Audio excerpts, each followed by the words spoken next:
So I think we're going to grab the left-handed guitars now, or one at least, and see what we can do with the knowledge that we have as guitar teachers and guitarists. We can play. What can we do when we put ourselves in the shoes of a total beginner? Let's have a look at that now. Okay, so now we get to the point in the show which is absolutely ridiculous and something that is probably really embarrassing for me to do and something that I shouldn't do online. But I want to put myself in the shoes of an absolute beginner and perhaps prove what works and what doesn't and give reasons for it. Now, the interesting thing here, I think is, as I say, we play and we've taught so many times, but it's ridiculous just how hard it is. And I'm just going to fret there an E major chord, which would be the first chord that I would teach any beginner. And there we go. That's my left-handed guitar chord. This feels so alien.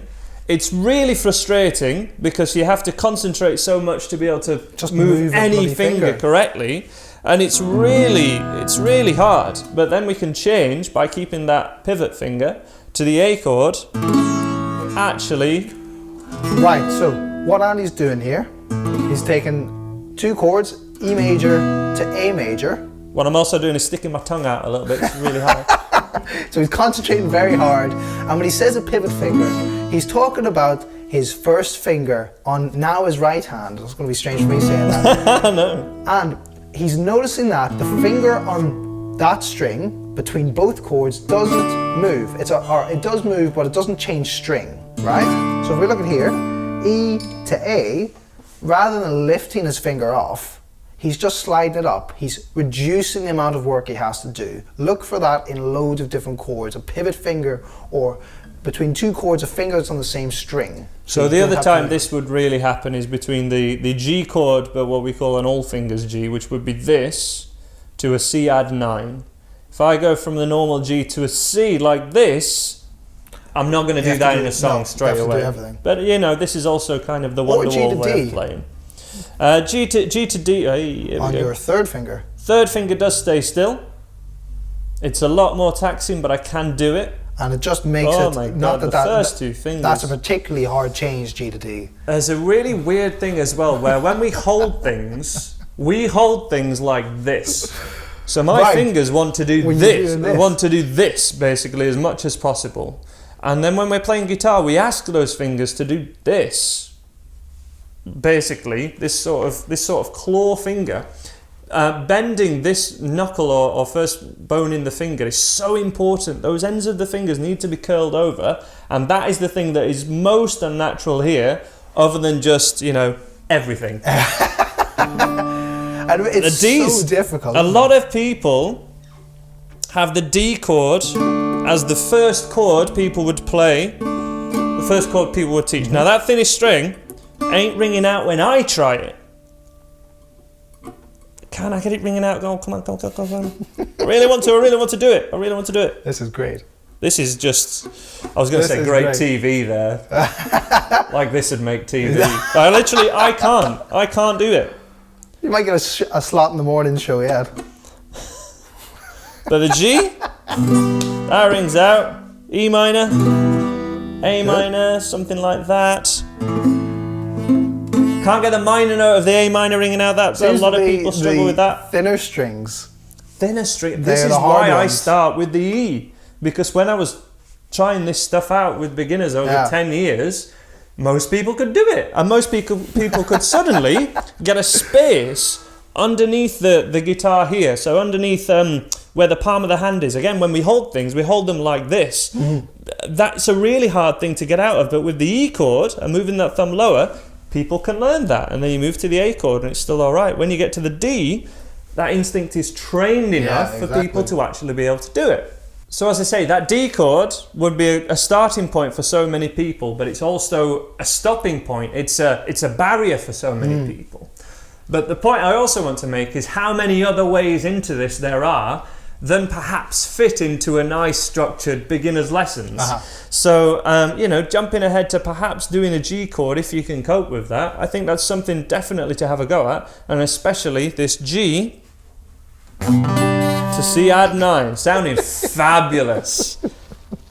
But it's sounding about as good as the E and A. I'll be honest, which is bad. I wouldn't give it that much credit. Also, you know, using a pick is something that I'm doing, you know, badly, but all right. I can actually hold it. I can actually hold it.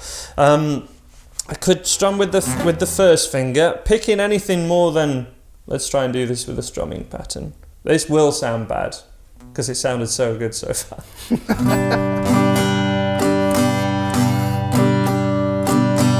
Give myself a minute to change. There we go.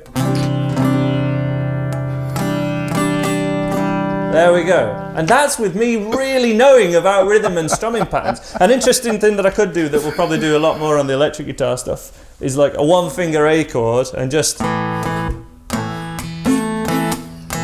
sounded a lot better than an electric guitar.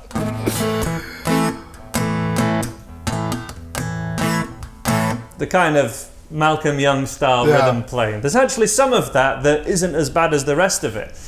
Now we're sat here laughing about this. However, let's just consider we're teaching a student. Yeah. You know, are we expecting to be laughing at them?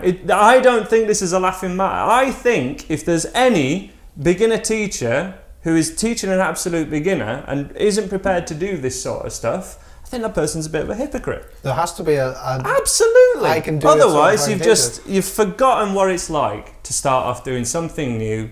You want someone to get into this world so much that they're prepared to pay you for it, regular every week. You know, this is really important. This is the future of guitar playing in a way, because if people do not come in at a beginner from a beginner level and then progress on, and we actually get those beginners turn into intermediate guitar players, we're not going to have as many guitarists in the world as we could. It's a really important point. But there are also different ways in single chord. I'm just going to point out I have nice big lines in my fingers. The first finger, the one thing about the anchor thing is the first finger is down all the time, and therefore that is why I do advise a little bit of balance between that and some single string playing. So just the single string thing I was doing before was just the open to second to the fourth. Really simple, and that's really important to start simple. Now the thing with this, it suddenly goes, frankly, plinky plonky, because there's a gap between the notes.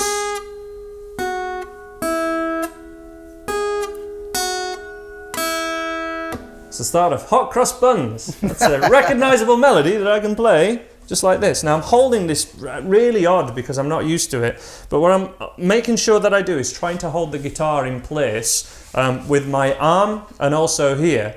This means that, you know, otherwise the guitar is going to go everywhere. Floppy. It's very, as I say, it's untrained at this time, so it's new, but that's what I'm trying to do. And these thinner travel size guitars are really good for that, to be honest, because you know they're not these massive things that giving one of those to, you know, someone under say 10.